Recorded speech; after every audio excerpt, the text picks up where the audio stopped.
San Diego police have started posting information and photographs from cold case murders on their website. The News 8 crime fighters sat down with the parents of one local victim who are still looking for justice after 15 years.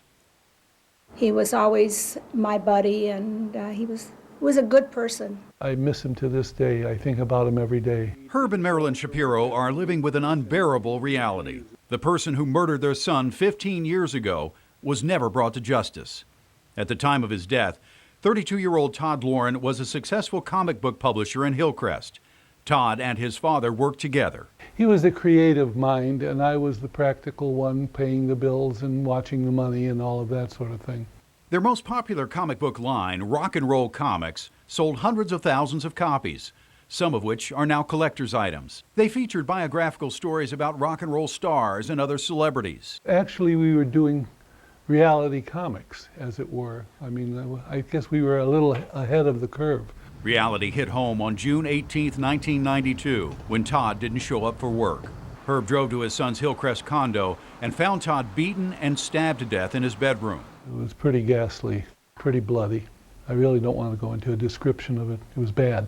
Herb had to telephone his wife to tell her what happened. And then I get the bad news on the phone when I'm in Michigan that my son's been murdered, and that Herb found him, which was the worst thing that ever happened to my whole life. A few days later, police found Todd Loren's Chrysler LeBaron convertible 500 miles away near San Francisco. The car was processed for evidence.